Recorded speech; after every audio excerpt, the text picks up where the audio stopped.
Hello students, welcome to RNM academy channel. Students, લઘુગણક વિશે આપણે વાત કરી રહ્યા છીએ. અગાઉના 2 વિડીયો તમે જોઈ શકો છો.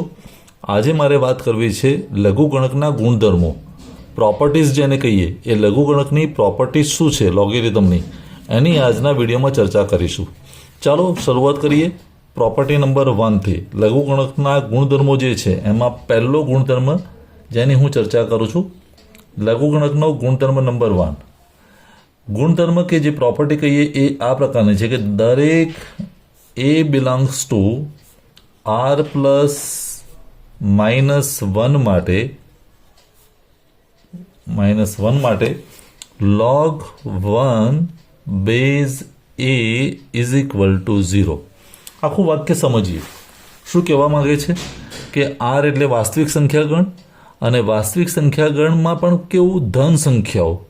ધન સંખ્યાઓમાં પણ એકની બાદબાકી, એટલે 1 2 3 4થી શરૂઆત કરીએ તો અનંત સુધી પણ એકને ગણવાનો નહીં. તો એની વેલ્યુ 2થી ચાલુ કરીને કોઈ પણ હોય તો log 1ની વેલ્યુ 0 થાય. એટલે કહેવાનો મતલબ log 1 બેઝ હું તરીકે 3 લઉં તો એની વેલ્યુ પણ 0. log 1 બેઝ 6 કોઈ પણ બેઝ લઉં પણ એની વેલ્યુ 0 આવે. એટલે log 1ની વેલ્યુ 0. ફક્ત એ તરીકે શું હોવું જોઈએ, એ તરીકે પ્લસ સાઇન પ્લસ સંખ્યાઓ હોવી જોઈએ 2થી ચાલુ કરીને અનંત સુધી. અહીંયા એ તરીકે 1 ના ચાલે, તો log 1ની વેલ્યુ 0 થશે. ટૂંકમાં આપણે યાદ રાખીશું કે log 1 હોય તો એની વેલ્યુ 0 થાય. આ પ્રોપર્ટી નંબર 1. હવે પ્રોપર્ટી નંબર 2ની વાત કરીએ. દરેક એ બિલોંગ્સ ટુ આર પ્લસ, પણ એમાંથી એકની બાદબાકી 1 ના હોય, એના માટે બીજી પ્રોપર્ટી એવું કહે છે કે log a Aadhaar a is equal two 1. Means log any value અને આધાર બંને જો સરખા હોય તો જવાબ શું મળે, 1 મળે. ઉદાહરણ તરીકે log 3 base 3 is equal two 1. ઉદાહરણ તરીકે હું એમ લખું log 5 base 5 is equal two 1. તો અહીંયા એ કેવો હોવો જોઈએ, ધન સંખ્યાઓ પણ 1 ના હોય. એટલે હું log 1 બેઝ 1 ના કરી શકું, પણ 1 પછીની બધી જ સંખ્યાઓ માટે આ નિયમ લાગુ પડે. તો આધાર અને આ બંને વસ્તુ સરખી હોય તો જવાબ શું આવે, 1 આવે. તો આ પ્રોપર્ટી નંબર 2 થઈ. પ્રોપર્ટી નંબર 3, દરેક એ બિલોંગ્સ ટુ આર પ્લસ -1. દરેકમાં એકની તો બાદબાકી ખરી, અને એક એવો પેરામીટર x કે જે ધન સંખ્યાઓ હોય, ધન વાસ્તવિક સંખ્યા આર પ્લસ, તો a raise to log x base a is equal to x. યાદ રાખવા જેવું છે. એ તમારો આધાર છે અને ઉપર આખું ઘાત તરીકે log છે, અને log x પણ એનો આધાર પણ a. તો અહીંયા પણ આધાર a અને અહીંયા પણ આધાર a હોય તો શોર્ટકટમાં જવાબ સીધો શું આવે, x આવે. અહીંયા જે વેલ્યુ છે તે લખાય. ઉદાહરણ તરીકે હું લઉં છું, દાખલા તરીકે એક એક્ઝામ્પલ તરીકે 3 રેઝ ટુ log 5 બેઝ 3. તો અહીંયા પણ 3, અહીંયા પણ 3, તો જવાબ શું આવશે, 5. સીધો 5 લખી શકાય. એટલે એની વેલ્યુ મીન્સ આ જે વેલ્યુ છે એ 1 ના હોવી જોઈએ, 2 પછીની બધી જ સંખ્યાઓ હોઈ શકે. અને એક્સની વેલ્યુ મીન્સ અહીંયા જે છે ધન સંખ્યા હોવી જોઈએ, માઇનસ ના ચાલે. 5 છે એવી કોઈ પણ સંખ્યા હોય તો ચાલે, પણ ધન વાસ્તવિક સંખ્યા હોય તો જવાબ આવો આવે. તો આ 3 નિયમો મેં લીધા. ચલો આગળ બીજા જે ગુણધર્મો છે એની તો સ્ટુડન્ટ્સ, લઘુગણકની પ્રોપર્ટીઝ કે ગુણધર્મમાં ચોથો નિયમ છે ગુણાકારનો નિયમ. આ આપણે યાદ રાખવો પડશે, ગુણાકારનો નિયમ. હવે ગુણાકારનો નિયમ શું કહે છે એ લખી દઈએ કે log xy કૌંસમાં લખ્યું છે અને કોઈ આધાર સમજો કે a છે, તો જ્યારે બંને વેલ્યુનો ગુણાકાર હોય તો એને સેપરેટ કરી શકાય. log x પણ સેપરેટ થાય જેનો આધાર a, અને એવી રીતે log y પણ સેપરેટ થાય એનો આધાર a, અને બંને વચ્ચે સાઇન આવે પ્લસનો. તો log xy હોય તો એડિશન થાય, log x Aadhaar a plus log y Aadhaar a. Example તરીકે, દાખલા તરીકે મને log 15 આપેલું છે, log 15 આધાર a. તો હું આને આ રીતે લખી શકું, log 15 એટલે શું? 3 ગુણ્યા 5. આધાર તો એ છે જ. તો હવે સેપરેટ કરવું તો શું થાય? log 3 Aadhaar a plus log 5 એનો પણ આધાર a. તો બંને વસ્તુને સેપરેટ કરી શકાય પ્લસની સાઇનથી. તો આ જે નિયમ છે એને કહેવાય ગુણાકારનો નિયમ. એવું રિવર્સ પણ થઈ શકે. એક્ઝામ્પલમાં મારે એમ કહેવું હોય કે log 7 Aadhaar a plus log 4 Aadhaar a. હવે આ બંનેને ભેગા કરવા હોય તો શું થઈ શકે? log ગુણાકાર 7 ગુણ્યા 4 આધાર a અને એનો અર્થ કે log 28 આધાર a. તો બંને રીતે સાચું પડે. સરવાળો હોય તો ગુણાકારના સ્વરૂપમાં લાવી શકાય, ગુણાકાર હોય તો સરવાળાના સ્વરૂપમાં લાવી શકાય. એને કહેવાય ગુણાકારનો નિયમ. અને એવો જ પાંચમો જે નિયમ છે ભાગાકારનો નિયમ છે. ભાગાકારનો નિયમ, ભાગાકાર એટલે કે ડિવિઝનનો નિયમ. ડિવિઝનનો નિયમ એક્ઝેક્ટ આનાથી વિરુદ્ધ કે બે log means log x upon y હોય, આધાર કોઈક છે a, તો શું થઈ શકે? બંનેની બાદબાકી, log x Aadhaar a minus log y Aadhaar a. જેમ ગુણાકારમાં સરવાળો તો ભાગાકારમાં બાદબાકી થઈ શકે. દાખલા તરીકે આપણી પાસે આવું છે log 3/2 આધાર a. તો હું શું લખી શકું? log 3 Aadhaar a minus log 2 Aadhaar a. આવું થઈ શકે.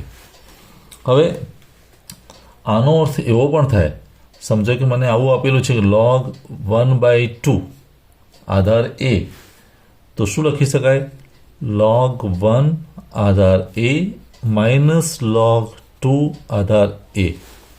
પણ log 1 એટલે તો 0, log 1ની વેલ્યુ 0 આવે, minus log 2 Aadhaar a.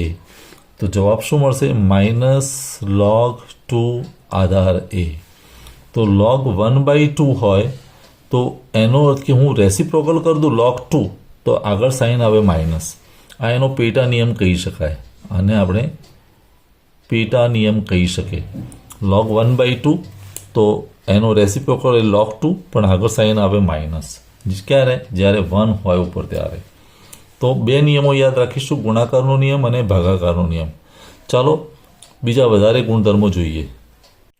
Students, એક નિયમ એવો પણ છે જેને આપણે નિયમ નંબર 6 કહીશું.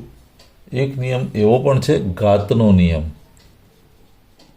જેને કહેવાય ઘાતનો નિયમ, જ્યાં ઇન્ડેક્સ કે પાવર લગાડેલો હોય.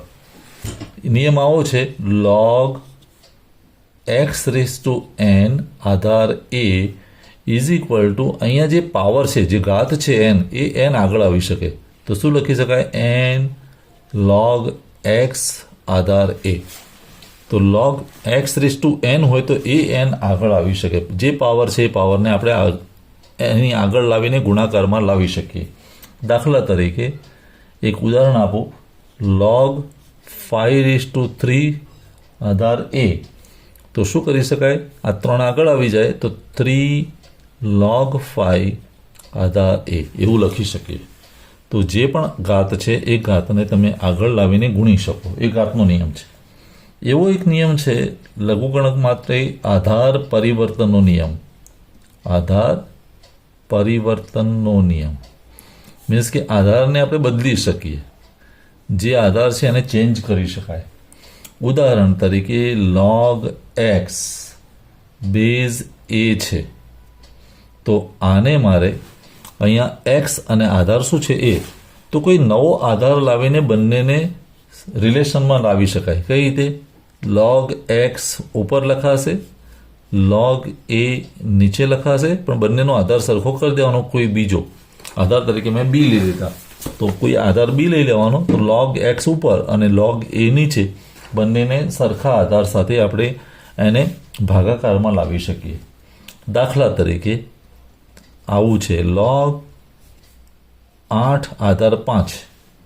તો હું શું કરી શકું, log 8 ભાગ્યા log 5, પણ બંનેનો આધાર 10 લઈ લઉં, કારણ કે જે કોમન જે સામાન્ય લઘુગણક છે એનો આધાર 10 છે, તો 10ના સ્વરૂપમાં આવી રીતે લખી શકાય.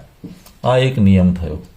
બીજા થોડાક પરચુરણ નિયમો જે છે કે log આવું આપ્યું હોય, અથવા હું આને પણ આગળ વધારીને આવું કહી શકું, log 7 આધાર 10, અહીંયા log 3 આધાર 10, તો હું એને કઈ રીતે લખી શકું, log 7 આધાર 3. તો કમ્બાઈન પણ કરી શકાય. બંનેનો 10 વાળો જે આધાર છે એને દૂર કરવો હોય તો log 7 આધાર 3. તો એક એવો નિયમ છે.